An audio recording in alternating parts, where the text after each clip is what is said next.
the CEO Imposter Syndrome. So maybe recently your business grew a lot, maybe you hired like 20 or 100 new employees. Maybe the market has changed. Generally, there's a massive new challenge, and maybe you have bigger clients and you feel like, I'm not sure whether I'm well equipped enough. I'm not sure whether I can do that. And I'm having sort of this imposter syndrome. Well, first of all, it's normal. You're not a narcissist. You're not a psychopath. I think it's quite healthy to face a new challenge that you haven't faced before and you're doubting whether you can do this because you haven't done it before. I think that's normal. And maybe the last years you were doing pretty well. Maybe you were always the biggest fish in the pond. You've been very confident. And you kind of like went through life with this belief, I know they'll like me. And that gave you a lot of confidence. But that's not true confidence. The statement, I know they like me, this is not true confidence. True confidence is, I'm okay if they don't. I'm okay if they don't like me. That's true confidence. But that's what you're facing right now. You're not sure whether you will be okay if you're failing. You're not sure whether then you'll still be worthy. And that's exactly the challenge, by the way, to build an identity outside of work and to also be a little bit more independent of the results. If something goes wrong, that does not mean that you as a human being are wrong, that you as a CEO are stupid. That's an important mindset. And that's what you need to learn. Also, I'm not sure how severe your imposter syndrome is. With cases who have a bit more of an extreme imposter syndrome, they learned early on in life that they're actually not good enough and they need to earn to be good enough. They need to earn it with performance.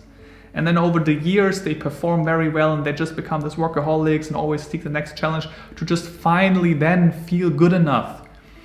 Well, that serves them very well because they're climbing the ladder, they're even becoming a CEO and they're very successful. But the higher they climb, the more ambitious they got, the higher they climb the mountain and the more they notice, whoa, I'm getting more responsibility and more responsibility. And that makes them even more insecure because they still don't feel like they're good enough. And it's quite counterintuitive. And now you're in a CEO position, high up there, but still feeling not good enough. And in fact, you're facing quite damn important and big ass challenges these days.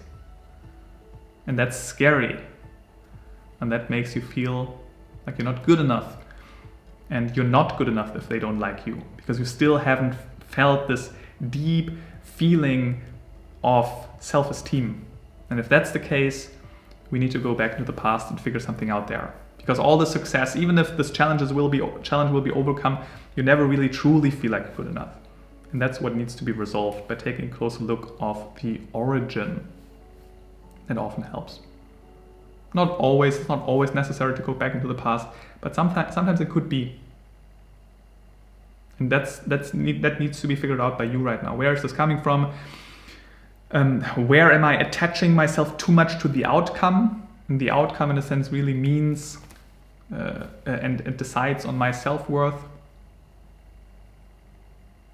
Is this just a temporary normal feeling that I'm having right now because it's a big new challenge? Or is this really something I'm carrying around already for a long time? Those are all questions that are important questions to overcome this massive feeling of having this imposter syndrome and not being well equipped enough.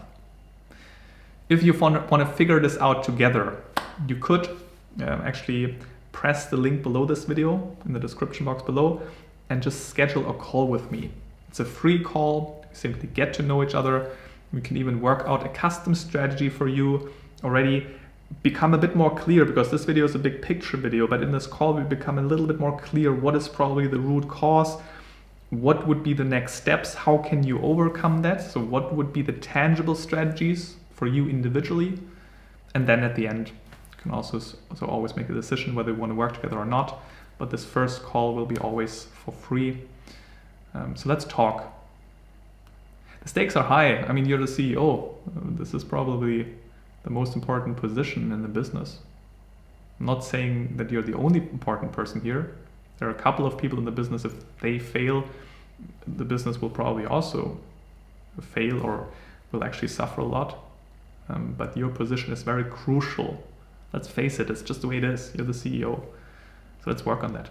And by the way, I just read an article that stated that 40% of all the CEOs of the Fortune 500 companies in the US are having coaching running right now.